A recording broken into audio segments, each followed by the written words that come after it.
The Little Engine That Could by Watty Piper.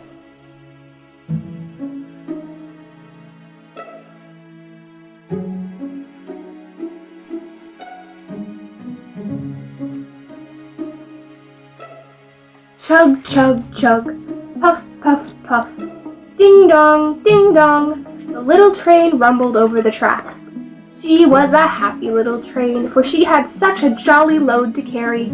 Her cars were filled full of good things for boys and girls. There were toy animals, giraffes with long necks, teddy bears with almost no necks at all, and even a baby elephant.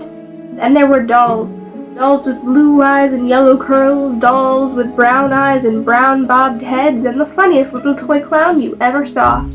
And there were cars full of toy engines, airplanes, tops, jackknives, picture puzzles, books, and every kind of thing boys or girls could want. But that was not all. Some of the cars were filled with all sorts of good things for boys and girls to eat.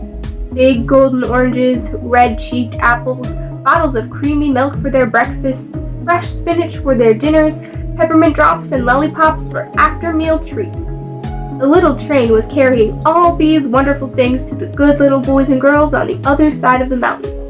She puffed along merrily. Then, all of a sudden, she stopped with a jerk. She simply could not go another inch.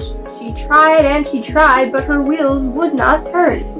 What were all those good little boys and girls on the other side of the mountain going to do without the wonderful toys to play with and the good food to eat? "Here comes a shiny new engine," said the funny little clown who jumped out of the train. "Let's ask him to help us." So all the dolls and toys cried out together, "Please, shiny new engine, won't you please pull our train over the mountain? Our engine is broken down, and the boys and girls on the other side won't have any toys to play with or good food to eat unless you help them." But the shiny new engine snorted. "I pull you? I am a passenger engine. I have just carried a fine big train over the mountain with more cars than you ever dreamed of. My train had sleeping cars with comfortable berths, a dining car where waiters bring whatever hungry people want to eat, and a parlor car in which people sit in soft armchairs and look out of big plate glass windows. I pulled the likes of you? Indeed not." And off he steamed to the roundhouse where engines live when they are not busy. How sad the little train and all the dolls and toys felt. Then the little clown called out, "The passenger engine is not the only one in the world. Here is another engine coming, a great big strong one. Let us ask him to help us." The little toy clown waved his flag, and the big strong engine came to a stop. "Please, oh please, big engine," cried all the dolls and toys together, "will you please pull our train over the mountain? Our engine is broken down, and the good little boys and girls on the other side won't have any toys to play with or good food to eat unless you help us." But the big strong engine bellowed, "I am a freight engine. I have just pulled a big train loaded with big machines over the mountain.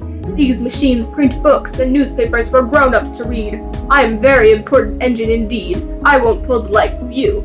And the freight engine puffed off indignantly to the roundhouse. The little train and all the dolls and toys were very sad. "Cheer up," cried the little toy clown. "The freight engine is not the only one in the world. Here comes another. He looks very old and tired, but our train is so little, perhaps he can help us." So the little toy clown waved his flag, and the dingy, rusty old engine stopped. "Please, kind engine," cried all the dolls and toys together, "won't you please pull our train over the mountain? Our engine is broken down, and the boys and girls on the other side won't have any toys to play with or good food to eat unless you help us." But the rusty old engine sighed. "I am so tired. I must rest my weary wheels. I cannot pull even so little a train as yours over the mountain. I cannot. And off he rumbled to the roundhouse, chugging, I cannot. Then indeed the little train was very, very sad, and the dolls and toys were ready to cry. But the little clown called out, "Here is another engine coming, a little blue engine, a very little one. Maybe she will help us." The very little engine came chugging merrily along. When she saw the toy clown's flag, she stopped quickly. "What is the matter, my friends?" she asked kindly. "Oh, little blue engine," cried the dolls and toys, "will you pull us over the mountain? Our engine is broken down, and the good boys and girls on the other side won't have any toys to play with or good food to eat unless you help us. Please, please, help us, little blue engine." "I'm not very big," said the little blue engine. "They use me only for switching trains in the yard. I've never been over the mountain." "But we must get over the mountain before the children awake," said all the dolls and toys.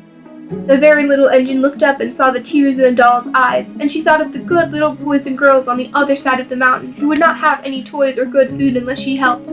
Then she said, "I think I can, I think I can, I think I can." And she hitched herself to the little train. She tugged and pulled and tugged, and slowly they started off. The toy clown jumped aboard, and all the dolls and the toy animals began to smile and cheer. Puff, puff, chug, chug went the little blue engine. "I think I can, I think I can, I think I can, I think I can, I think I can, I think I can, I think I can, I think I can." Up, up, up. Faster and faster and faster the little engine climbed until at last they reached the top of the mountain. Down in the valley lay the city. "Hooray! Hooray!" cried the funny little clown and all the dolls and toys. "The good little boys and girls in the city will be happy because you helped us, kind little blue engine." And the little blue engine smiled and seemed to say as she puffed steadily down the mountain, "I thought I could, I thought I could, I thought I could, I thought I could."